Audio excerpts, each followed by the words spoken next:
सौरभ श्रीवास्तव में। सौरभ श्रीवास्तव, आपके वाइफ? जी मेरी वाइफ जूही और गौरव जौहरी आपके ब्रदर इन लॉ ये है। ब्रदर इन लॉ है मेरे। ठीक है। सौरभ, आपको 32 इयर्स के हैं जी। आपको क्या दिक्कत हो गई थी आपको? सबसे पहले मैम बचपन से मुझे निमोनिया की प्रॉब्लम थी। जब मैं छोटा था तो मुझे डबल निमोनिया हुआ, जिसकी वजह से लेटर ऑन फिर मुझे थ्रू आउट मेरे चाइल्डहुड में मतलब सांस की प्रॉब्लम डेवलप हो गई। हाँ। और फिर वो आगे चल के थोड़ा जब मैं टीनेज में गया अपने, तो वो मुझे अस्थमा बन गया मेरा, और फिर उसकी वजह से मुझे इनहेलर वगैरह की बहुत ज़रूरत पड़ी।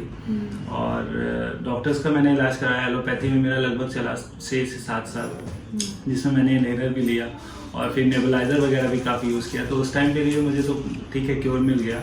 फिर लेटर ऑन लास्ट 2-3 सालों में ये फिर से डेवलप हुआ। तो एक होता नहीं है, दवा ले रहे हो आप एलोपैथी में, थोड़ा आराम है तो आप अपना जो लाइफ है रेगुलर आप लीड कर रहे हो, लेकिन फिर क्या हुआ कि धीरे धीरे वो प्रॉब्लम बढ़ने लगी। तो फिर जब बहुत ज़्यादा बढ़ा तो ब्रोंकाइटिस भी एक एडवांस उसमें आ गया मुझे। फिर मुझे ये हो गया कि सांस लेने में जो नॉर्मल भी मैं ब्रीदिबिलिटी इशू मुझे वो होने लगा, जिसकी वजह से मेरा काम हैम्पर होने लगा। फिर मुझे और मतलब बाकी चीज़ों के लिए वक्त नहीं मिल पा रहा था, क्योंकि मुझे सांस में इतनी प्रॉब्लम हो गई कि मैं अपनी रेगुलर लाइफ को प्रॉपरली लीड नहीं कर पा रहा था। तो फिर इनके मेरे फादर इन लॉ साहब थे, तो उन्होंने बताया मैं शुड यू डोंट ट्राई कि भाई एक बार शुड ट्राई होम्योपैथिक। तो मुझे ऐसा मतलब बिलीव था नहीं होम्योपैथी पे। तो मैंने कहा नहीं, अगर एलोपैथी नहीं कर पा रहे तो homeopathy I don't think so कि it will be possible.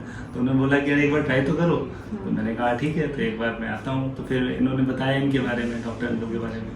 And जब मैंने उनसे मेडिसिन लिया सिंस लास्ट 5 to 6 months अभी मैं उनसे ट्रीटमेंट ले रहा हूँ, ट्रिमेंडस ग्रोथ है। और जैसा मुझे रिलीफ मिला है, आई नेवर एक्सपेक्टेड कि होम्योपैथी में ऐसा पॉसिबल होगा। जी, जी। और specially without all those nebulisers, asthma के जो पम्प्स हैं वो सब नहीं यूज़ करना। और जब ये सारी चीज़ें डेवलप हुई मुझे ऐसा नहीं लगता था कि हाँ इसका इस चीज़ में क्योर मिल सकता है। बट इनकी दवा करने के बाद मेरा ये मिसकंसेप्शन पूरी तरह से होम्योपैथी से आप विदाउट इनहेलर, नेबुलाइजर, कोई स्टेरॉइड कुछ नहीं ले रहे हैं, ओनली होम्योपैथी ले रहे हैं। आपको एक तो रेस्पिरेटरी प्रॉब्लम में क्योर है, और आपने बताया था कि आपने ईयर पियर्सिंग कराई थी, तो उससे आपको केलॉइड डेवलप हो गए थे और वो बॉडी में भी आने लग गए थे। लो इम्यूनिटी हो जाता है जब हमारे रेस्पिरेटरी प्रॉब्लम्स होते हैं, जैसे खाने में भी दिक्कत आने लगती है, कई चीजें एसोसिएटेड कंप्लेंट्स होती हैं। तो वो केलॉइड्स भी आपके नए नए ग्रो होने लगे थे। केलॉइड ऐसी चीज है जो सर्जरी से भी क्योर नहीं होती है, क्योंकि वो फिर वो मार्क भी जहाँ पे होगा वहाँ पे फिर केलॉइड का डेवलपमेंट हो जाता है। तो वो अब आपके हाथों में थे, वो सब अब नहीं है।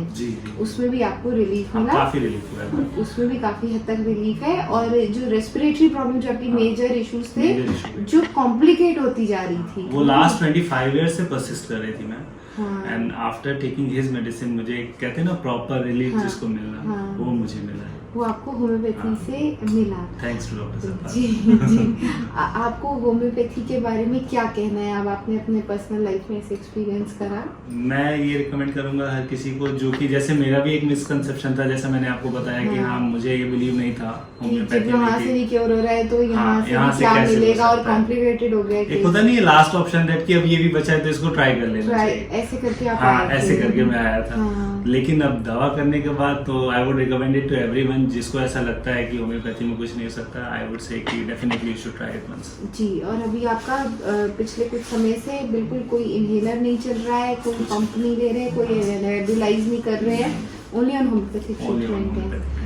आपने देखा आपके हस्बैंड को इतना रिलीफ मिला, आप होम्योपैथी के लिए क्या कहना चाहेंगी? मैं यही कहना चाहूँगी कि सबको ट्राई करना चाहिए होम्योपैथिक, क्योंकि एलोपैथिक में इतना नहीं होता है जी। होम्योपैथिक में आप प्रॉब्लम आपकी जड़ से जाएगी, एलोपैथिक में नहीं जाने वाली है। जी जी चाहूँगी होम्योपैथिक ट्राई करना चाहिए। आप इनके ब्रदर इन लॉ हैं, आपने भी इनकी पूरी जर्नी साथ में देखी है कि कैसे वो परेशान होते होंगे, क्या दिक्कतें होती थी। होम्योपैथी में भी एक उनको रिलीफ मिलना शुरू हुआ।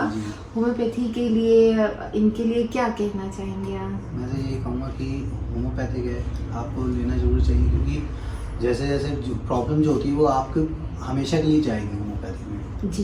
बल्कि टाइमिंग थोड़ा ज़्यादा लेगा, पर वो चला जाएगा। जी जी। और एलोपैथिक में क्या होता है कि आप अभी ले लोगे मतलब उसका Instant रोक देगा, relief मिल जाता है। रोक देगा। हाँ, हाँ। लेकिन जैसे ही आप मेडिसिन ड्रॉप कर छोड़ोगे जी, तो फिर जी। स्टार्ट हो जाएगा। और ये वो बीमारी होती है जैसे एस्थमेटिक और ब्रोंकाइटिस हो जाना, और बचपन से हमारा पेशेंट जो है उसको डबल निमोनिया हुआ था, लंग्स वीक थे, तो ये क्या होते हैं, ये इनक्योरेबल की तरफ पहुंच जाते हैं।